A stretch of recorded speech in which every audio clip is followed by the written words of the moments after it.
We're back here with former NBA player Randy Foye, and Undisputed is coming up at 9:30 sharp. Good morning, Jenny. Happy Friday. What do you guys got going on today?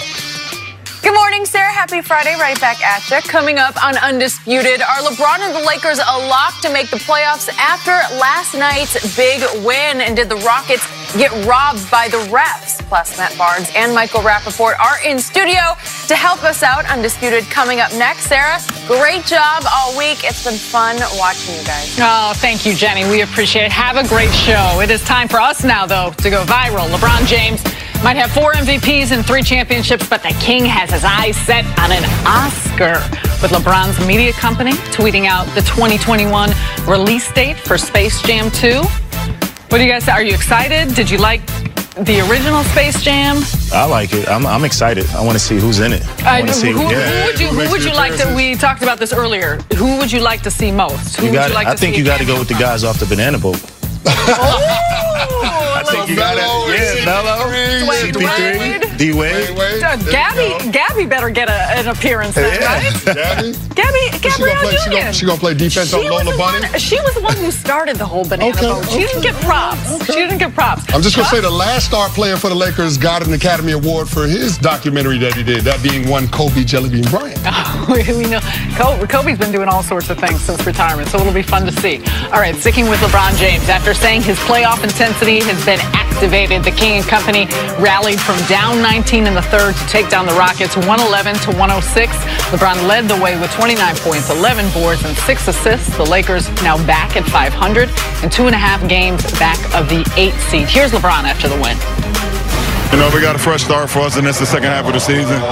You know, the trade deadline is over with. This is our squad. I'm happy with who we got. I love our squad, and I look forward to seeing how we continue to battle for the rest of the season. Randy, aside from just what LeBron does on the court, in terms of his play and performance, what else does he need to do to keep this team in sync to make the postseason? Just me watching the morale.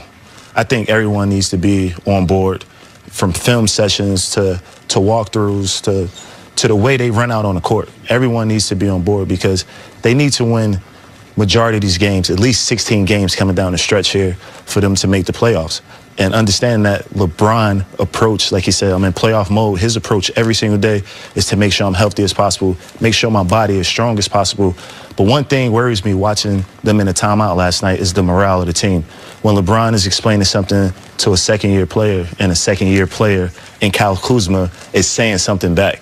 So that jumps out at me. And I think when a guy like that won 4 MVPs, 9 straight finals, you have to listen. You have to be locked in, because what he's giving you, the information that he's giving you, is helpful and is going to help you be successful on the court. Yeah, Randy, I agree with you 100%. And I think what it comes down to is those young guys trusting LeBron James, and then him being able to trust them as well. I think earlier on in the season, because there was some question marks in terms of who was going to be a part of this team after the trade deadline, LeBron was a little bit reluctant to get those other guys involved. He was a little bit hesitant to be able to defer to those guys. But I think we see a different approach from LeBron James in this one game against the Houston Rockets. And if it continues to trend that way, if he continues to trust some of those young guys like he did last night in critical situations, I think that's going to benefit this team. Those young guys, though, they have to repay that trust by being able to produce and make plays when the opportunities present themselves. One sequence in last night's game comes to mind. It was around the 5-minute mark in the fourth quarter. LeBron gets Clint Capella in a one-on-one situation. He throws down that dunk, and then they go back on defense. The Lakers get a stop. P.J. Tucker misses a corner 3, and then LeBron defers to Brandon Ingram. He tells Brandon Ingram to go ahead, and Brandon Ingram goes coast to coast and finishes with an and one. And I think those are the types of things that you have to see from Ingram, from Kuzma, Lonzo Ball when he comes back. If LeBron James is going to make the postseason, he's going to have to rely on those young guys to play big roles for this team. He can't do it all by himself. Yeah, crucial win coming out of the All-Star break against an also very motivated Houston team that CP3 is rounded into form. Clint Capella just came back. But let's just say the Lakers don't, in fact, make the postseason. Does that impact LeBron's legacy in your mind? Not at all. I think that his resume throughout his career has been unbelievable, from not what he's only doing on the court, but what he's doing off the court. he's great, like in every aspect. Like when you watch him play, when you play against a guy like that, he's just so dominant. So I think his legacy will not be a factor if they do not make the playoffs. But I think the Lakers will make the playoffs. Sadly, they're going to go up against the Warriors if they end up with the AC, and they will be swept.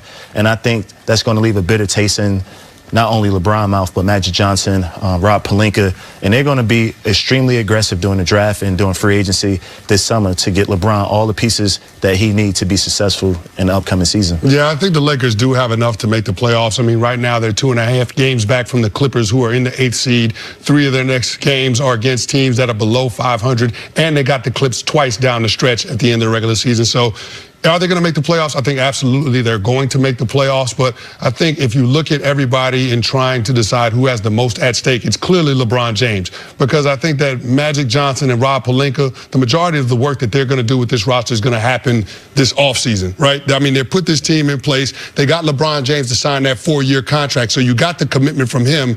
And now I think they're going to have the pressure in the offseason to make sure that they put the pieces around him. But for right now, I think this is on LeBron James to make sure that he gets this team to the postseason, because let's keep this in mind.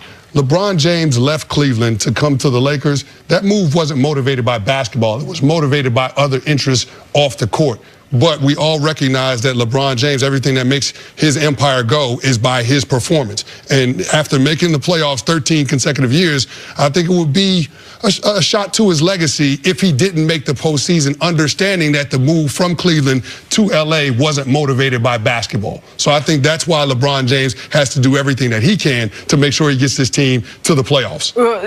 What we see out of this final stretch and then potentially the playoffs, do you believe that LeBron James is still the best player in the world? You know what? Coming into this year, I thought LeBron James was the best player in the world, and you can see the impact that he has on this team. I think they're 23-17 when he's in the lineup. They're 6-12 when he's not in the lineup. So, I mean, clearly he makes an impact on the court. I mean, but when you look at what Kevin Durant has done the last couple of years, and especially in the postseason, and just the approach that he's had, I mean, I'm starting to lean toward the Slim Reaper taking the crown as the greatest player in the world. And when you say that, me just watching Kevin Durant win the MVP in the All-Star game, it was so effortless. Like, you didn't even realize he had 31 points. You know, I got a chance to play with that guy, and he makes everything look so easy. And people don't realize how big he is and how high his release point is until you stand next to him. He's a 7-footer that can handle the ball like a guard. He could jump like LeBron. Just do some amazing things out there. And I think that right now, when you look at it, LeBron is the #2 player in the world.